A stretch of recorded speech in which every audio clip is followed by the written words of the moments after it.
Olá, meu nome é Gabriel e eu vou falar sobre predição de epitopos imunogênicos do vírus Monkeypox, desvendando a resposta imune para enfrentar uma emergência global.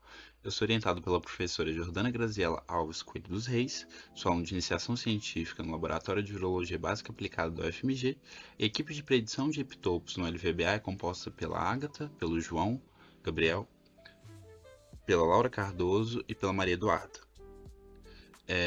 O objetivo desse trabalho é prever os epitopos do Monkeypox, decifrar como o sistema imune está respondendo a esses epitopos para diagnósticos mais precisos, vacinas e terapias direcionadas em meio a uma crise global.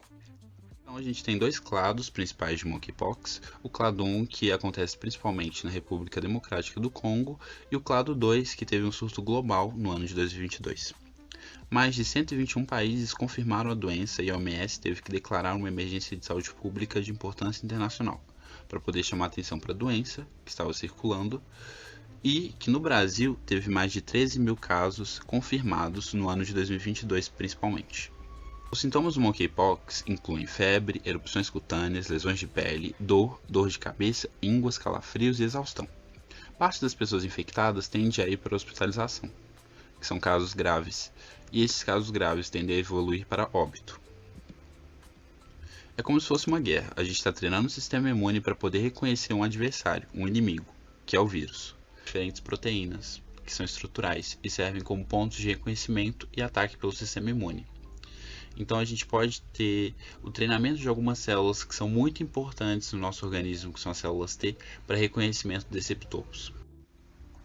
Aqui nós temos alguns conceitos importantes para poder entender essa relação epitopo, antígeno, MHC e TCR. O TCR é um receptor de célula T presente nas células que são as principais orquestradoras de resposta imune, que são os linfócitos T no nosso corpo. E aí, essas células precisam reconhecer um antígeno. Aprendizado de máquina, então Machine Learning e Deep Learning, onde a gente consegue diferenciar e classificar os epitopos quanto a melhor apresentação, quanto a melhor imunogenicidade, quanto a melhor indução de citocinas com diferentes ferramentas disponíveis com alta tecnologia. Ou seja, a gente tem testes in vitro e in vivo que baseiam algoritmos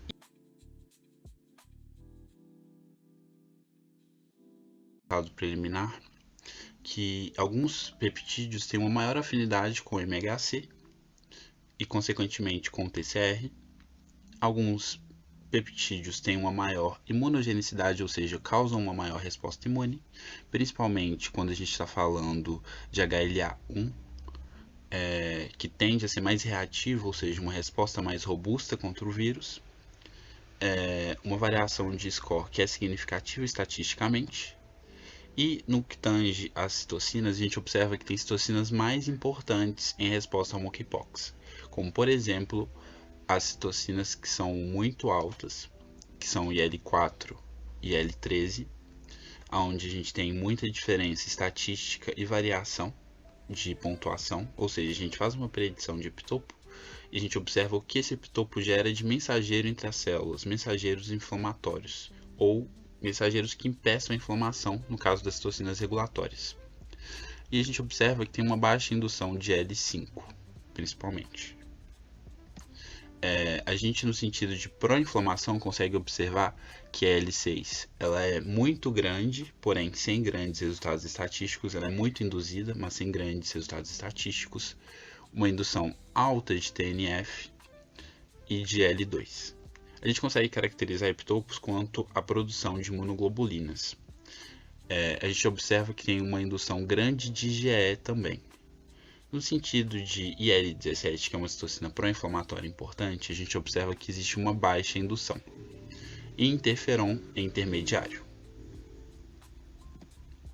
Logo, com a interpretação da indução de citocinas e também a capacidade de afinidade e imunogenicidade, a gente consegue observar que a resposta imune ao Monkeypox ela é mista, combinando elementos TH1 e TH2. Muito obrigado pela atenção. Um agradecimento especial à professora Jordana Graziela Alves Coelho dos Reis, que é minha orientadora, à equipe de predição de epitopos, aos meus colegas de laboratório, aos órgãos de fomento, ao FMG, ao ICB e ao laboratório de forma geral, por todo o apoio e suporte. Muito obrigado.